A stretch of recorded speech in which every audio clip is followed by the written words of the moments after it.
कृष्ण माना almighty authority हमारे ब्रह्मांड में क्यों है? जो पहले बता दो, कृष्ण बेहद की कला का 16 कला का अवतार नहीं है, न विष्णु का अवतार। विष्णु तो एक ब्रह्मांड का, एक ब्रह्मा विष्णु शंकर को त्रिदेव कहते हैं ना। ब्रह्मा द्वारा सदन, विष्णु द्वारा पालना और शंकर द्वारा विनाश, त्रिदेव कहते हैं। वो देवता है, तो विष्णु का अवतार नहीं है वो, समझ में ना। शिव का अवतार है, कई लोग शिव का अवतार कहते हैं, कई लोग पर ब्रह्म कहते हैं। पर ब्रह्म शिव निराकार को कहते हैं, पर ब्रह्म शिव निराकार को पर ब्रह्म कहता है, जो परम धाम में रहता है, निराकार। मगर वो शिव का भी, पर ब्रह्म का भी अवतार नहीं है, महाशिव का भी नहीं है, परमशिव का भी नहीं है, परम महाशिव का भी नहीं है। वो तो खुद ऑलमाइटी अथॉरिटी का अवतार है श्री कृष्ण। यही तो सबसे बड़ा अद्भुत रहस्य है ना, श्री कृष्ण का अद्भुत रहस्य। कहीं ये परम ज्ञान न लिखा गया किताबों में, कहीं नहीं मिलेगा। और मैं जो भी वीडियो में दे रहा हूँ, मैं अपनी दिव्य दृष्टि से जो देखता हूँ, ब्रह्मांड, महाब्रह्मांड, galaxy, universe, multiverse, great multiverse, बेहद की कला के ब्रह्मांड तक जो मैं अपनी दिव्य दृष्टि से देखता हूँ, वो सारी सोचता हूँ और वो अपनी वीडियो में बताता हूँ। मैं कहीं से पढ़कर नहीं बताता। ब्रह्मा, जो शास्त्रों के अंदर ब्रह्मा विष्णु शिव शंकर की कहानी, वो केवल एक ब्रह्मांड तक की कहानी। एक ब्रह्मांड माना एक सोलर सिस्टम, महाब्रह्मांड माना गैलेक्सी, आकाश गंगा, और उसके ऊपर परम महाब्रह्मांड माना यूनिवर्स। तो ये सब अद्भुत रहस्य श्री कृष्ण को जानना, ये गीता ज्ञान जो दिया ना, ये सर्व गीता ज्ञान है, सर्वशास्त्र शिरोमणि। हमारे हिंदू शास्त्रों में जितने भी शास्त्र लिखे गए हैं, उसी में सर्वश्रेष्ठ गीता ज्ञान है।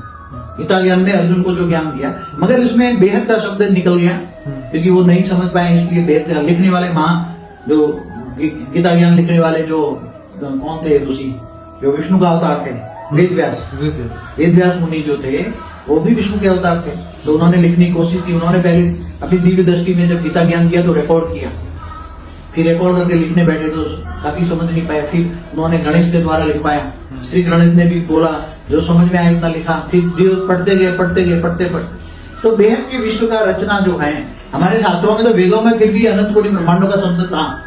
वेदों में हमारे अनंत कोटि ब्रह्मांडों का शब्द था, और अर्ध प्रलय, प्रलय, कल प्रलय, महाकाल प्रलय की बातें थी। और शिव और महाशिव का भी वर्णन था। महाशिव जब महाकाल बन के अनंत कोटि ब्रह्मांडों को अपने रोम रोम में समा लेता है, ये भी बात कहीं टाइम स्पेस एंड स्पीड की भी बातें अंदर लिखी हुई हैं। ऊपर 7 लोग का ऊपर वर्णन है, ब्रह्मांड के बारे में काफी वर्णन है, मगर एक ब्रह्मांड की कहानी है। ब्रह्मापुरी, विष्णुपुरी, शिवपुरी, परमधाम, नीचे 7 पाताल लोग, 7 लोग, ऊपर 14 लोग की कहानियां हैं, 55 करोड़ नर की कहानी है, मगर एक ब्रह्मांड की कहानी है। इसलिए मैं तो शॉर्ट एंड स्वीट कहूंगा, कृष्ण को ये जहाँ कृष्ण किसका अवतार है, जिसका अवतार है उसका मूल रूप को याद करो। अवतार तो साकार में होता है, मगर जिसका अवतार है उसको ओरिजिनली तुम जानो, वो ऑलमाइटी अथॉरिटी का अवतार है। वो ऊंचते ऊंच परमधाम में रहता है, मगर जब उसने ऑलमाइटी अथॉरिटी देखा है ये पूरा मल्टीवर्स, उसको ब्लैक डॉट देखा अपनी